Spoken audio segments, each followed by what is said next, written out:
In today's video, I will share with you my thought processes and my methodology on how I created my ultimate yoga poses set. So I had a look at my skill sets at the time and I'm thinking, what can I create with the current skill sets I have?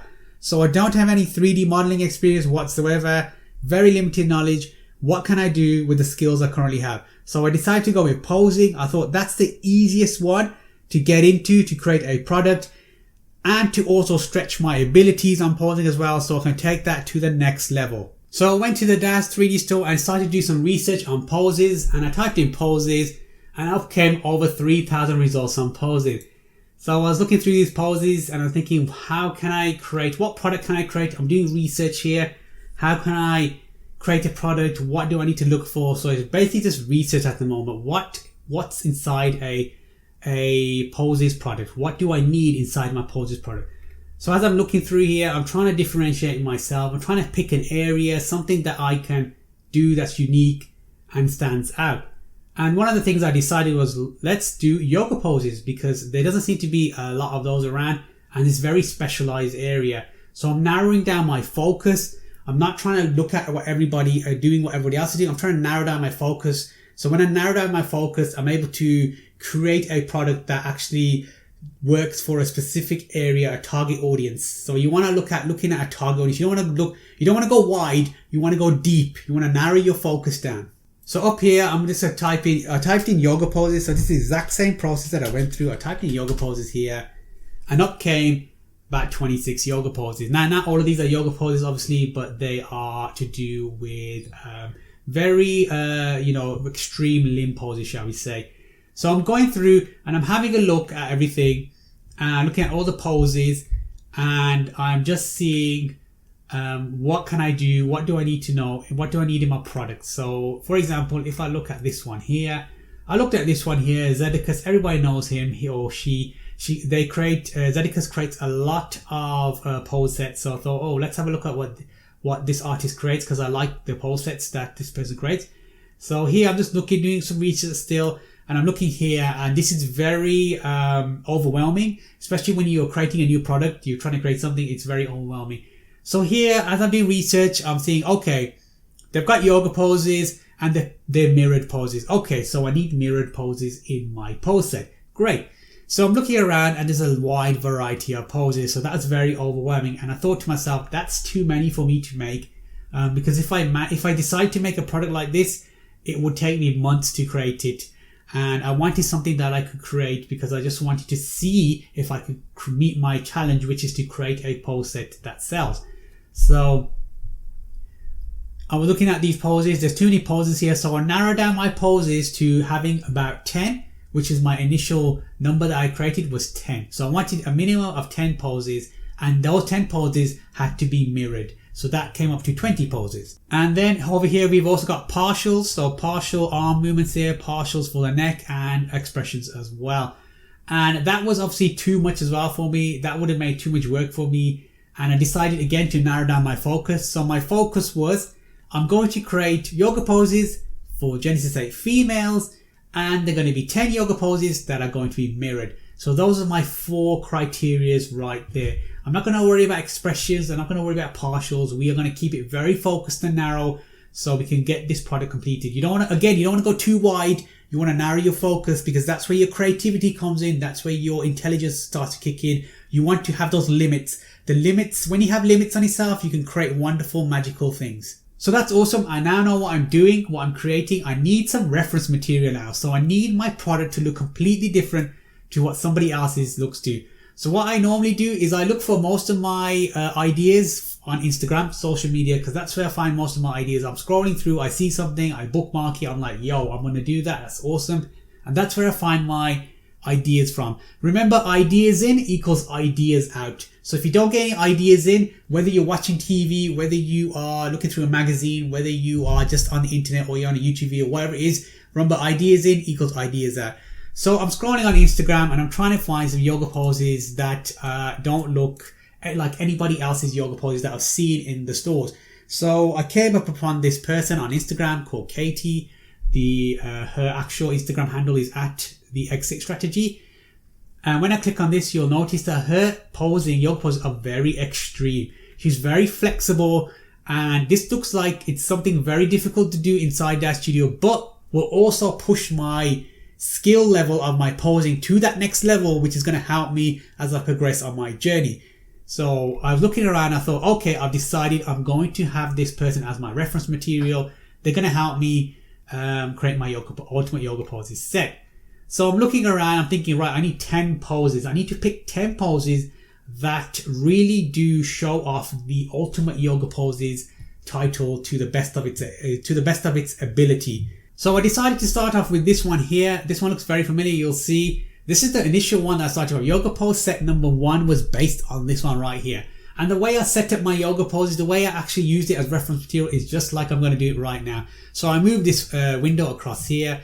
I got my DAZSTUDIO window. I moved it across here, and that's all I did. So I had my DAZSTUDIO here. I had my reference material on the left, and then I had my Genesis 8 female, and then I posed her. And that's how I set it all up.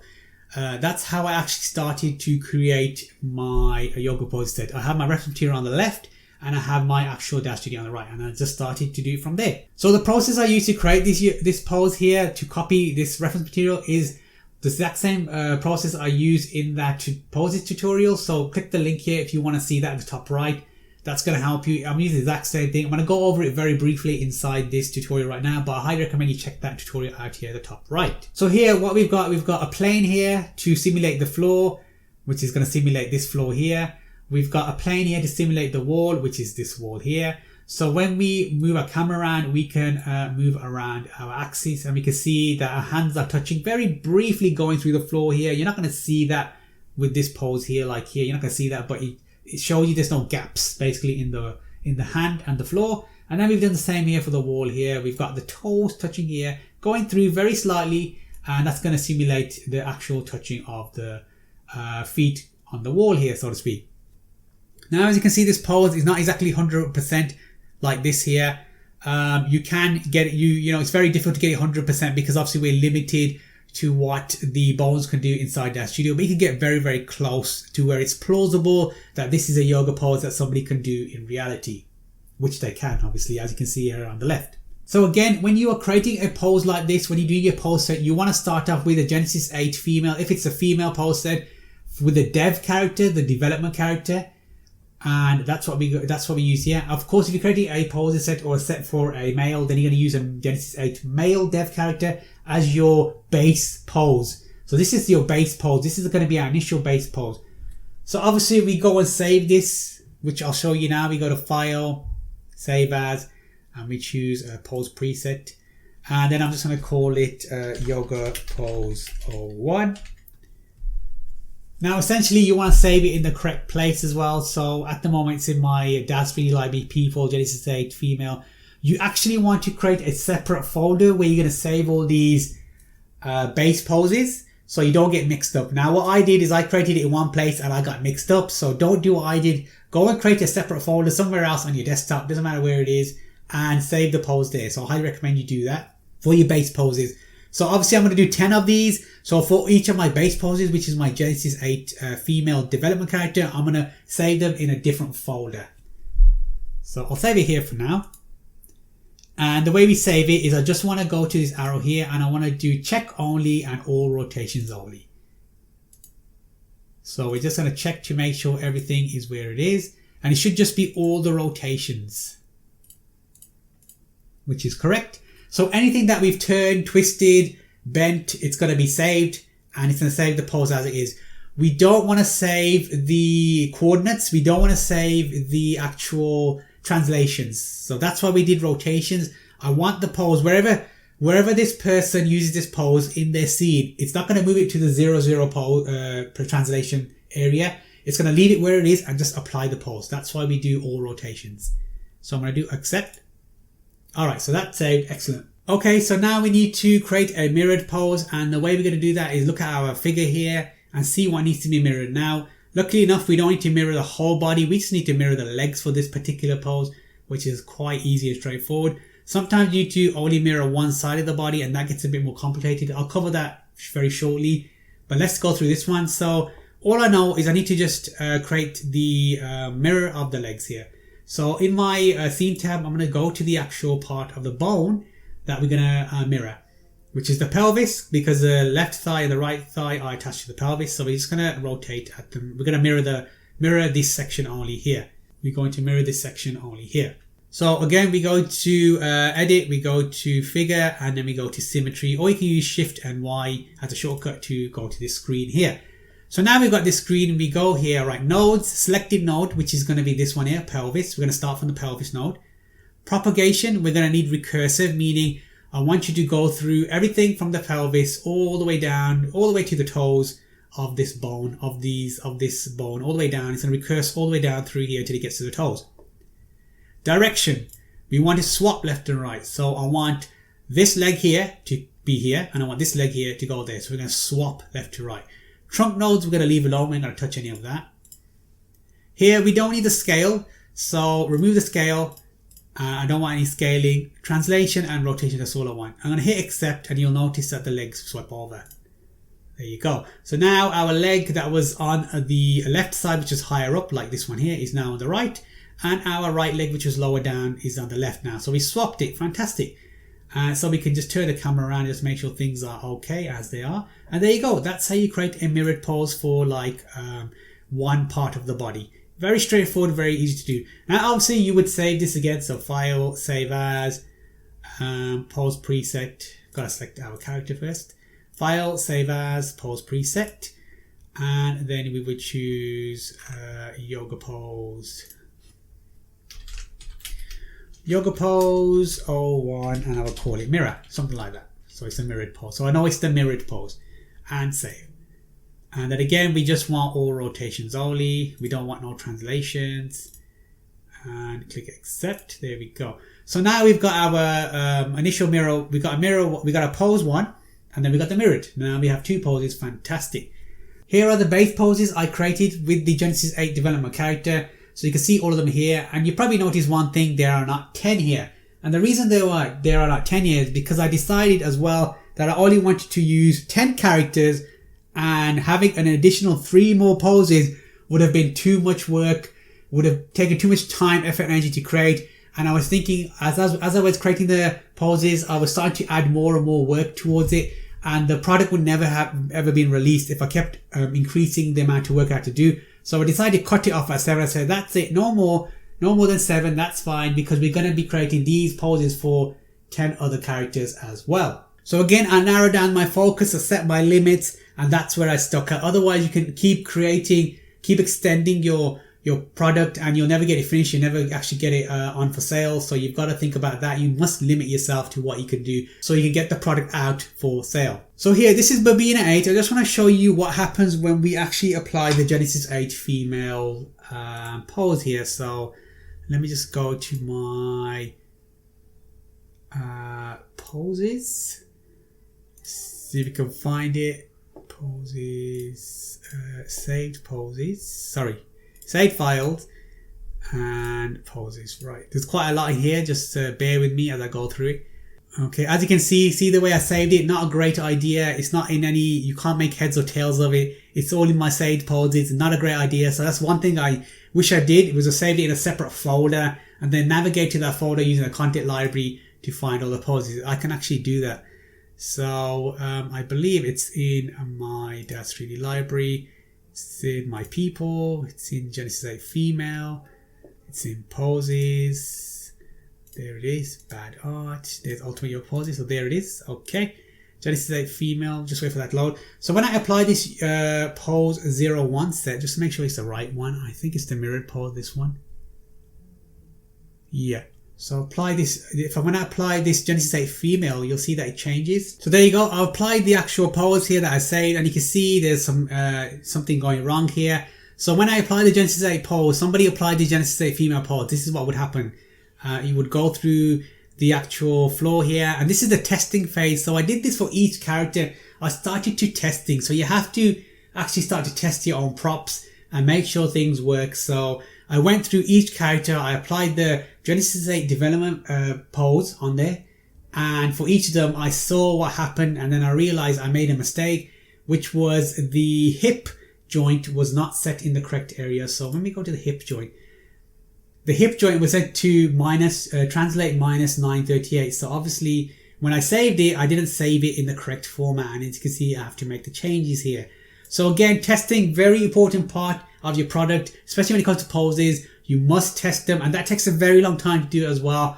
But the more you test it, the more likely the product will be less rejected by DAZ3D or Renderosity, because they test it as well, and they will let you know like, hey, this doesn't work right. So I highly suggest that you test your product before you even think about giving it to DAZ3D or Renderosity for them to check. Always check your work, because you want to give that impression that you have a very high standard of your products. So now that we've created those, we need to package them up. And the packaging, I will link the tutorial here at the top right. The packaging that I did recently, I think it was a content library one. It's very similar to that. I can take you to the packaging right now. So the packaging is quite straightforward. You would have your name of your product, Ultimate Yoga Poses. Ultimate Yoga Poses Set 1 is the name of the product. You would have where it's actually saved, which is going to be the people folder, the Genesis 8 female, the poses folder, your vendor name, and then the actual product name, and then you would have the specific folders relating to whatever your poses are. So as you can see, I've laid it out like this, and then you can see all the poses here as well. So one mistake I actually made with this is that the thumbnails look very bad, and in hindsight I didn't know how to create the thumbnails like I do now. So if I was going to create a pose set or whatever set I was going to create now, the actual poses, the actual thumbnails will look really good now. They will look like something that you would see in a render, and that's something that I would definitely change when if I ever create another pose set. So that's how you would do it. You would move the actual files, the pose duff files, the actual .duff files, this file here as well, and you just put them in the folders. Very straightforward. So once you've finished creating your product, you've done all the hard work, you've done all the testing and everything, you're happy with it, what do you do next? What you do now is you can go to the DAZ3D. So you go to the DAZ3D, this particular link here. I'll put in the link in the description down below. And this is where it tells you what you need to do. So it's very briefly, you need to send promo images of your product in action. So in my case, it's the Ultimate Yoga Pose set. I need to create some sort of a scene with my pose, and it needs to meet these requirements here as well. So the requirements here needs to be in JPEG format. Needs to be attached to the email unzipped, and it gives you everything here what you need to do. It tells you what size dimensions the product needs to be. The actual render needs to be needs to be by 10,000 by 1300, and then it tells you exactly what it needs to be, and tells you exactly what needs to be inside the promo images to make it appealable. So there's more information here about how it works. So I sent off my promo images to DAZ3D, and within about a week, probably 5 days, 3 to 5 days, you get an email back whether they accept it or whether they think you could change the idea or whether it's a no-go. And unfortunately, DAZ3D said, no, we're not interested in this product, which obviously I felt really bad at the time because they disregarded it. Then I thought, you know what, I'm going to try Renderosity, see if they'll accept it. So then I went to the Renderosity website, searched how to become a vendor on Renderosity, and I came up with this link here. I'll put the link in the description down below so you can go to that. And essentially you have to read it, but it just basically tells you how it works, how becoming a vendor at Renderosity works, how much money you can make, etc. And there's other things there that really go through the whole process. So this process is very different to the way that DAZ3D do it on their website. So you just need to follow their processes, and it tells you exactly how things should be, the process in terms of image sizes. The image sizes are slightly different and how everything works. So highly recommend you check out the link there if you want to sell your products at Renderosity. So all you need to do to become a vendor at Renderosity is you click on your tab here once you've created your account, and then over here you would have an option here to say become a vendor, and then you fill out the details, and then once you fill out the details you get this vendor controls here. So you're greeted here with this page. Obviously your annual revenue will be 0 because you don't have a product, but this is basically the dashboard. Now I'm not going to go through the dashboard. You can work that out for yourselves. It's not as difficult as it looks. It's probably a tutorial for another time, but it's not as difficult as it looks. So anyway, you can see the items, your active products, and your actual products. You want to upload new ones. So when I go to my active products, the actual thing I want to discuss right now is I want to discuss the thing that makes and breaks your actual product is the promo images. Your promo images are what are going to sell your product. So your promo images need to look really good. And also the promo images for that DAZ3D use and Renderosity use are very different.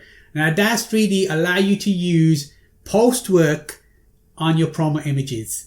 Okay, so very important you realize that. So when you go to a product here on DAZ3D, go to any shop. We go to say this one here, this brand new one, this cave character. This has got, someone's actually add post work to this. So this main image here has post work on it. These preceding images here don't have post work on it. Okay, they may have some color differences, but they don't have any major post work changes. So no filters or anything like that. This is how it is. So this main one here is the main image you see. This is what people base their purchase on DAZ3D. Your actual main promo image can have some post work on it. With Renderosity, you're not allowed to have any post work on it whatsoever. So this is how it looks if I rendered it out on my machine. This is how it looks on my machine. Now, having a look at these poses, these promotional images, they're not very good. If I could do them again, I would do them again. They're not the best promotional images. It's the best of what I could do at the time, the current knowledge I had. Obviously, if I created them now, they will look way better than what to do there. And the other thing you need to notice is marketing. You must market your product. If you don't market your product, no one's going to know anything about it. So marketing is a key. And unfortunately, my marketing on my Ultimate Yoga Pose set was not very good. And therefore, it didn't sell as well as I thought. And also, another problem with my pose set is that it's just a pose set and it's quite basic really. Anybody could create these poses with the time, effort, and energy. It's something that just takes a bit of time. There's no additional products. So as we're going through here, for example, these yoga pose sets on the DAZ3D, they come with, some of them come with actual products. So they come with, if I just go back here and we just go down here. So these ones come with poses and become with props. So one of the mistakes I made was I didn't create a prop or something to go with it. I didn't create a background to go with it or some kind of area where you could do the poses. It was just a pose per se. And I think that's why it didn't really sell as well as it could have. And it didn't have any partial poses or anything like that. It didn't have any expressions to go with it. So the more you add to it, the more value you bring to the product, the more likely a customer will purchase your product because there's so much value associated with it. So with my yoga pose set, there's not much value associated with it.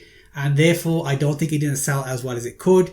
Partly because the promo images were not good, partly because the marketing was not good, and partly because my product did not have the value that I think it should have to make it a saleable product. So there you have it. Those are the thoughts, the process, the methodologies that I used to create my yoga poses product. Hopefully this helped you in terms of pushing you to that next level to go out there and create your own product and, you know, see what happens and really progress your knowledge of DAZSTUDIO as well, and also create that product and start making an income from your side hustle as well. So don't forget to leave a comment down below as well. Let me know what product you want to create in the future, and maybe I can help you with that and help you start that side income, start that side hustle so you can start earning that money that you deserve. So if you like this video, hit that like button as well. Don't forget to hit that subscribe button and that notification bell. And don't forget to check out these videos over here. They're going to help you on your journey, become the best DAZ3D artist that you can. And having said that, I'll see you all in next week's video.